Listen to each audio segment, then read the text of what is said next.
वृंदावन धाम की, श्रील प्रभुपाद श्री गुरु महाराज की, निताई गौर सीतानाथ प्रेमानंदे, विश्व पंचक महाव्रत की, एकादशी तिथि महामहोत्सव की, देव उत्थान एकादशी की, हरे कृष्ण।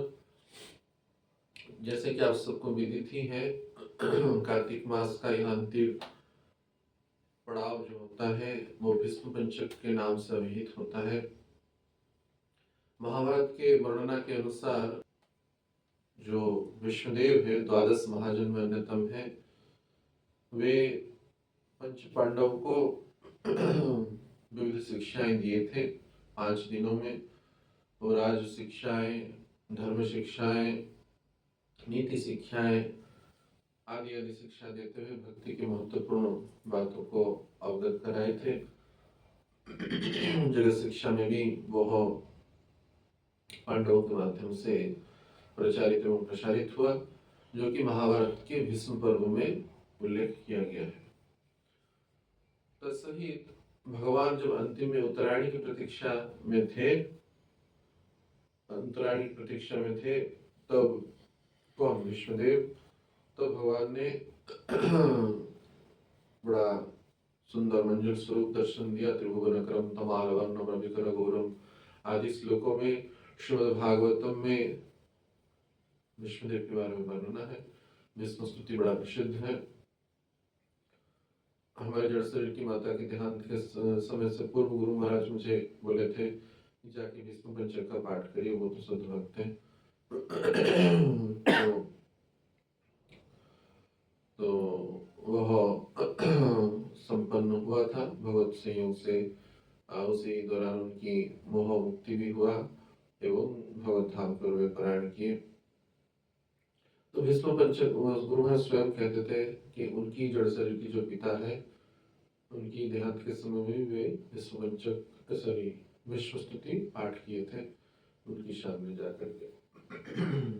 जो कहते थे कि तुझे खाने को नहीं मिलेगा, भागवत सुनता रहता है, बोलता रहता है, उनकी कल्याण के उद्देश्य से किए थे। तो विष्णु पंचक इसी 5 दिन में यह शिक्षाएं दिए थे। उत्तरायण तो अभी नहीं हुआ है, उसके कुछ दिन के उपरांत जब उत्तरायण आते, कौन से, गीता जयंती जो होता है उस दिन जो है गीता जयंती नहीं, भूल गया मैं, उत्तरायण आएगा। उत्तरायण का पक्ष जो आता है मकर संक्रांति के दिन विष्णुदेव जो है इस भौतिक जगत को विदाई दिए थे एवं स्वधाम कर प्रत्यागमन किए थे। परंतु यह जो 5 दिन उन्होंने शिक्षा दिया था, धर्म शिक्षा, राज शिक्षा से लेकर के अंतिम में भक्ति की शिक्षा दिए थे। तो यह भगवान ने विशेष वरदान भी दिया कि जो इस 5 दिन में विष्णुदेव को स्मरण करते हुए, भगवान की चरण कमलों का स्मरण करते हुए, अपने इष्ट आराध्य को, गुरु को स्मरण करते हुए कुछ भी सेवा संलग्न करता है, तो वो अंतिम में भगवत धाम की ओर यात्रा करता है। ये भगवान ने विशेष वरदान विष्णुदेव के उपलक्ष्य में संपूर्ण जगतवासियों को दिया। तो इसी सूत्र में ये तो नित्य क्रम है, शास्त्रों के पद्म पुराण के वर्णना के अनुसार वशिष्ठ जो है, देवल है और आदि आदि ऋषियां विष्णु पंचक व्रत स्वयं किए थे। एवं पद्म पुराण और एक कथा है, सोमेश्वर नामक ब्राह्मण की कथा है। सोमेश्वर नामक जो ब्राह्मण था, बड़ी एकनिष्ठ था। गंगा स्नान आदि के क्रम में कार्तिक माह के इस अवधि के ऋतु के आधार पर शीत का प्रारंभ हो जाता है। शरद पूर्णिमा जैसे गया, वैसे अभी रास पूर्णिमा के अंतर्गत शीत का आवागमन। अभी तो कम शीत हो रहा है, कार्तिक की शुरुआत से ही, पहले हम बाल्यकाल में देखे हैं, शुरुआत से ही शीत शुरू हो जाता है, बहुत ठंडा होता। अभी तो व्यावहारिक पॉल्यूशन आदि के कारण वो शीत इतना होता नहीं, लेकिन यथकिंचित अनुभव हो रहा है। उस समय तो स्वाभाविक रूप से था, पेड़ पौधा सब थे ही। तो कानपुर का वो था, कन्नौज जो प्रांत है, कानपुर के निकट जो गंगा जी बह रहे हैं, तो वहां पे वो निवास करता था सोमेश्वर नामक ब्राह्मण। तो वो एक निष्ठ था। गंगा स्नान के क्रम में यह कार्तिक का व्रत वो कर रहा था। जैसे कार्तिक व्रत में सत्यभामा पूर्व जीवन की चरित्र है, वो स्नान की विष्णु पंचक में अंतिम में वो धाम के पारायण की, अभी तो महालक्ष्मी स्वरूप में प्राप्त की। तो वैसे सोमेश्वर ब्राह्मण भी वो व्रत आदि उपवास करता था।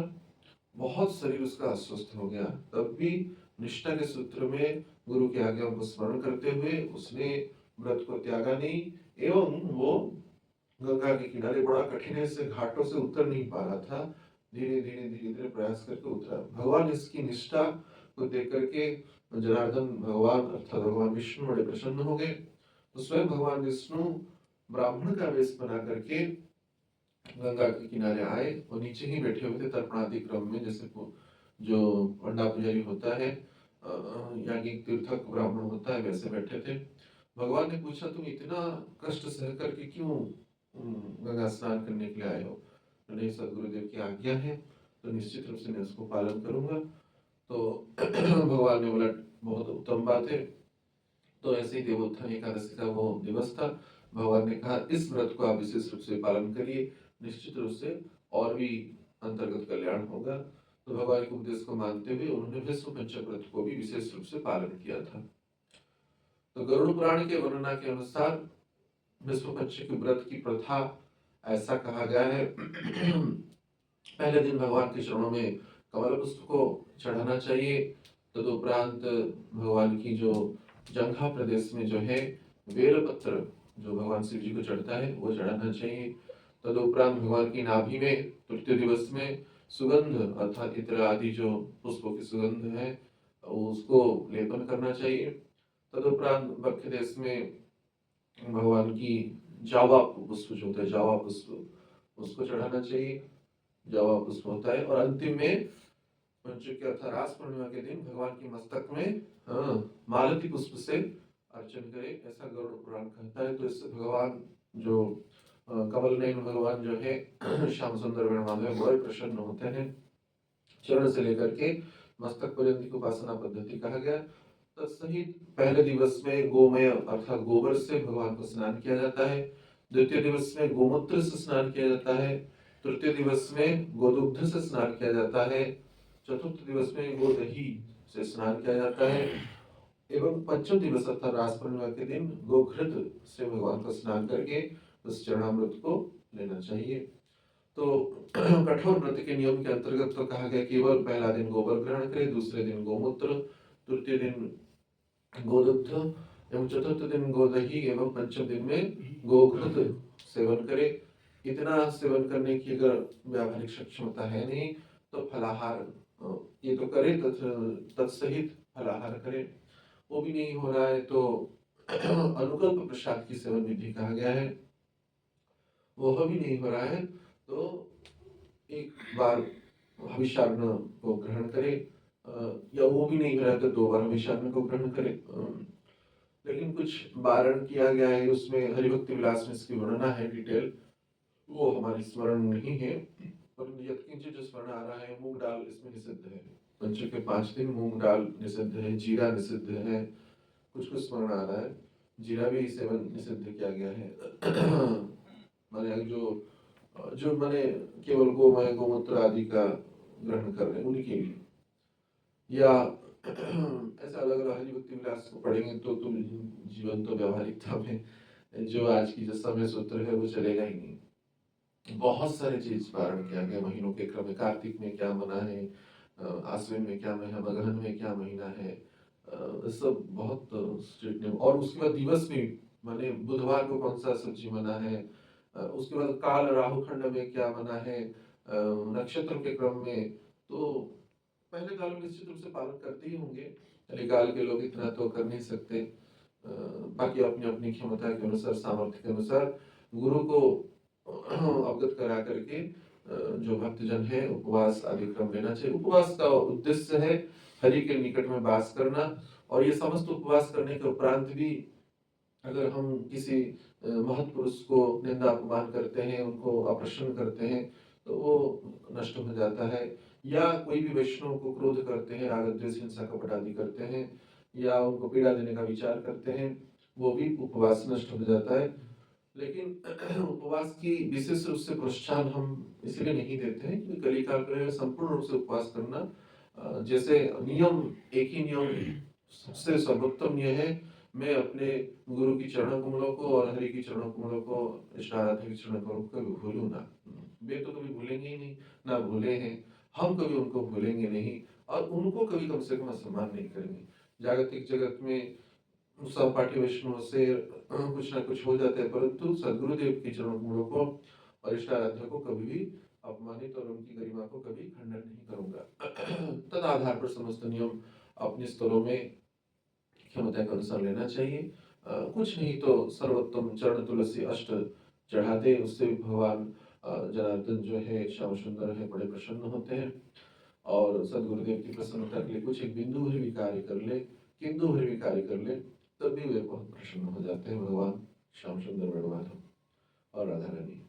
तो ऐसे कार्तिक की अंतिम पड़ाव में विष्णु पंचक की कथा पद्म पुराण में, ब्रह्मवैवर्त पुराण में, गरुड़ पुराण में, आदि पुराणों में वर्णना किया गया है। तो उसी को अवगत कराने के उद्देश्य से हम यह वक्तव्य दिए। बाकी अपने गुरु गौरांग से पूछ करके ही इस व्रत की जो क्रम है, विधि है, विधान है, उसको ग्रहण करना चाहिए। और मूल उद्देश्य हरि के निकट में वास करना, निरपराध रूप से गुरु गौरांग की इच्छा को पूर्ति करना ही मूल उद्देश्य। कोई भी व्रत उपवास, चाहे एकादशी हो, जन्माष्टमी, राधाष्टमी से लेकर कोई भी हो, यही जैसे राधाष्टमी व्रत में कहेगा राधा ने इतने करुणामयी 12 बजे तक बस उपवास कर लिया और प्रसाद को पा लिया, उसमें सब करोड़ों एकादशी का फल मिल जाता है, सोचो। तो ये तो करुणामयी, वे तो आपको उपवास दे करके, भूखा रख करके वे तो प्रसन्न नहीं होते। जीव स्वाभाविक रूप से स्वतः भक्ति के क्रम में वो सब छोड़ देता है, लेकिन कनिष्ठ अधिकारी के सूत्र में बाध्य पक्ष में उसको किया जाता है। मध्यम होते होते धीरे धीरे ऊपर पड़ाव में पहुंचता है, उत्तम अधिकारी होते होते तो स्वाभाविक रूप से हो जाता है, या वो ना भी करे तो कोई विषय वस्तु नहीं होता है। तो अपनी अपनी क्षमता सामर्थ्य के अनुसार ही बिना खिन्न हुए व्रत उपवास में प्रवेश करना चाहिए। मानसिक उपवास सबसे बड़ा उपवास होता है, शारीरिक उपवास तो आवश्यक है ही, तसे मानसिक उपवास बहुत बड़ा होता है। क्योंकि देखा गया उपवास के क्रम में कई, अधिकतर 99 भाग जो व्यक्ति होते हैं चिड़चिड़ापन आ जाता है। जब भूख होता है तो चिड़चिड़ापन आ जाता है, और चिड़चिड़ापन में मानसिक अपराध हो जाते हैं और कभी कभार वाचिक अपराध भी हो जाता है। तो उस सबसे विरत रहने का प्रोत्साहन हम देंगे। इससे अच्छा कि अच्छे से प्रसाद पाए, शांति से बड़ी बलिष्ठ सेवा करें और भगवान की गुरु गौरांग की प्रसन्नता करें। किंतु उपवास करके किसी को क्रोध द्वेष करना या पीड़ा देना, या चाहे मानसिक स्तर में भी हो, वो कभी भी ग्रहणीय और स्वागत योग्य नहीं है। तो यही विष्णु पंचक की कथा यथकिंचित रूप से संक्षिप्त रूप में हमने कहने का प्रयास अपने गुरु गौरांग की शिक्षा के आधार पर किया। हरे कृष्णा कृष्णा कृष्णा हरे हरे, हरे राम राम राम हरे हरे। श्री राधा माधव अष्ट सखी वृंद की जय, गिरिराज महाराज की जय, गौर प्रेमानंदे।